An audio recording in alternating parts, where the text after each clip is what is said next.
خود قرآن مجید کی آیتیں گواہ ہیں کہ جس طریقے سے لفظ مولا ہے نا،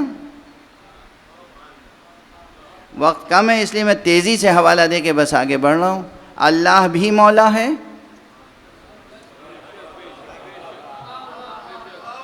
اللہ بھی مولا ہے، اللہ کے رسول بھی مولا ہیں، اور جس کے مولا اللہ کے رسول ہیں اس کے مولا علی ہیں۔ یعنی لفظ مولا، یہ اس مولا اللہ کا بھی نام ہے، رسول کا بھی نام ہے، علی کا بھی ایک نام مولا ہے۔ اسی طرح خدا کی قسم اور قرآن کی قسم، قرآن مجید کی آیات اور ان تعویلات کی روشنی میں عرض کر رہا ہوں جو ائمہ اہل بیت سے ہم تک پہنچی ہیں، خدا کے ناموں میں سے بھی ایک نام حق ہے، محمد کے ناموں میں سے بھی ایک نام حق ہے، علی کے ناموں میں سے بھی ایک نام حق ہے۔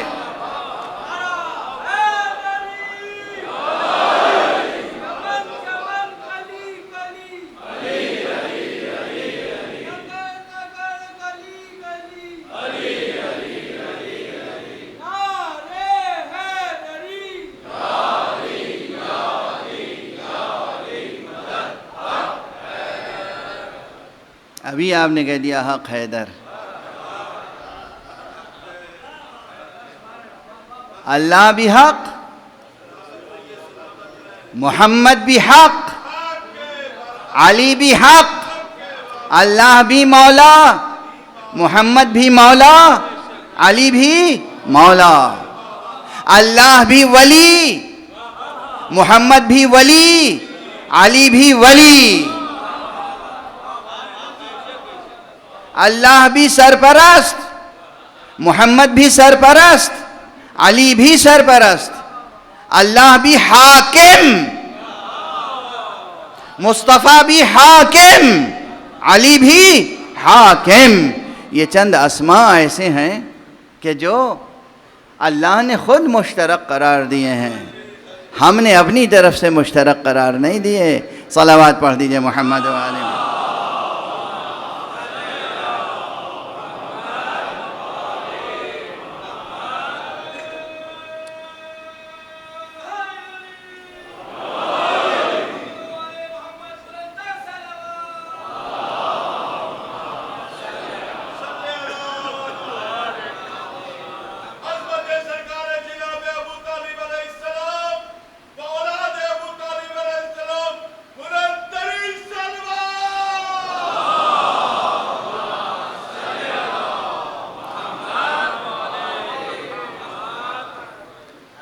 تو اللہ کے لیے تو میں سمجھتا ہوں کہ کوئی بھی یہ آسانی سے باور نہیں کرے گا کہ اللہ کے لیے کسی کی بھی پیروی کرنے کا کوئی سوال پیدا ہوتا ہے۔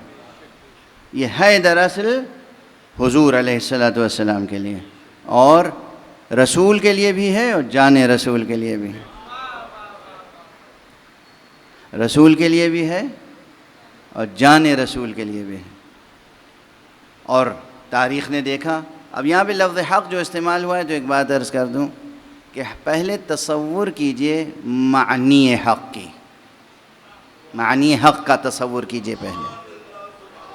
ابھی جو بحث ہو رہی تھی، ڈکشنری میں جا کے حق کے معنی نہ دیکھیے گا، ڈکشنری میں لفظ کے بدلے لفظ مل جائے گا۔ آپ لفظ سے بلند ہوں، تصور کریں اس مجرد معنی کا تصور جسے حق کہتے ہیں۔ تو مجھے بے اختیار لکھنؤ کے ایک شاعر کا شعر یاد آتا ہے ایسے موضوعوں پر۔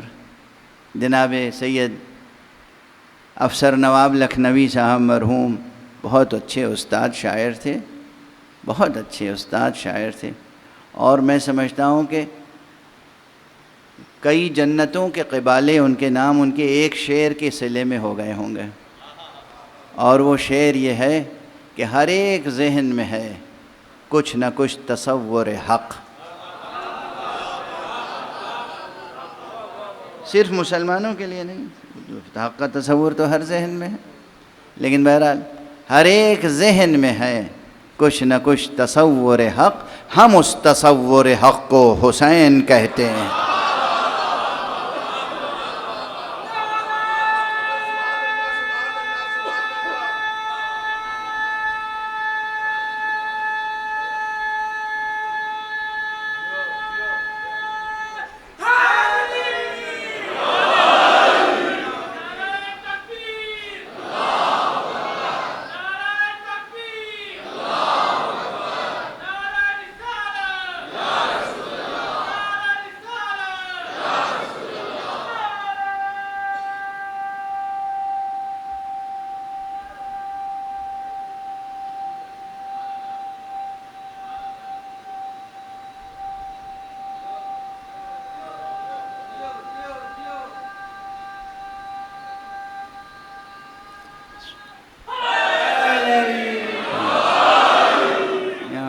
جزاکم اللہ، اللہ آپ کو نفس رحمانی سے فیض پہنچائے انشاءاللہ۔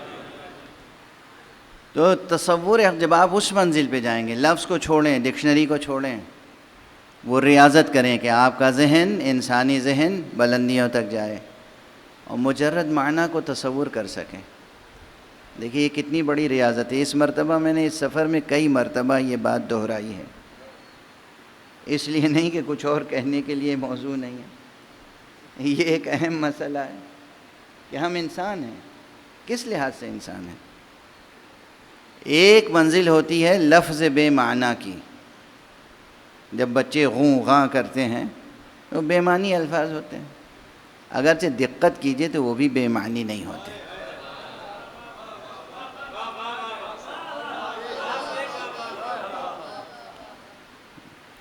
چائلڈ سائیکولوجی پڑھیے تو بچے کے منہ سے نکلنے والی کوئی آواز بے معنی نہیں ہوتی۔ یہ ایک الگ چیپٹر ہے، اب یہ کوئی ایک دو عشرے کے لیے کافی ہے یہ مضمون کہ چائلڈ سائیکولوجی کیا ہے اور قرآن کی روشنی میں کیا ہے اور اسلام کی روشنی میں کیا ہے، اور بچے کی زبان سے جو آوازیں نکلتی ہیں، بچے کے منہ سے جو آوازیں نکلتی ہیں وہ کیوں نکلتی ہیں اور کس وقت کیسی آواز نکلتی ہے۔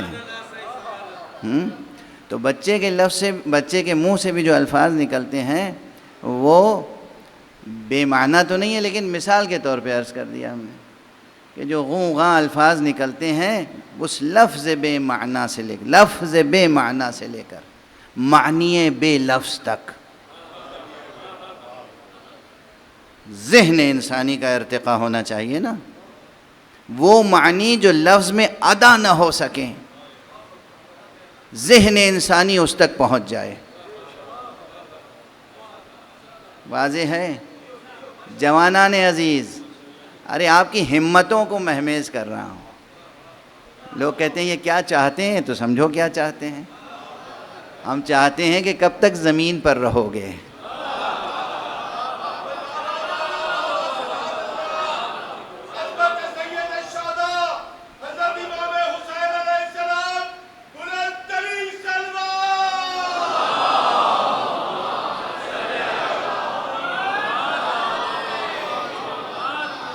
ارے کب تک زمین پہ رہو گے؟ خاک اڑاتے رہو گے زمین کی۔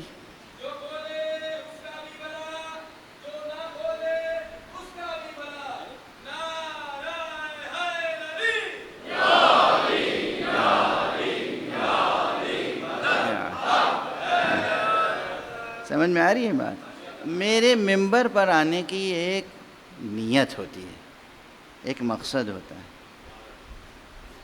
فضائل و مصائب پڑھنا سب سے بڑا مقصد ہے، اور پھر ایک بڑا مقصد یہ ہے کہ فضائل اور مصائب صرف پردہ سماعت تک نہ رہ جائیں،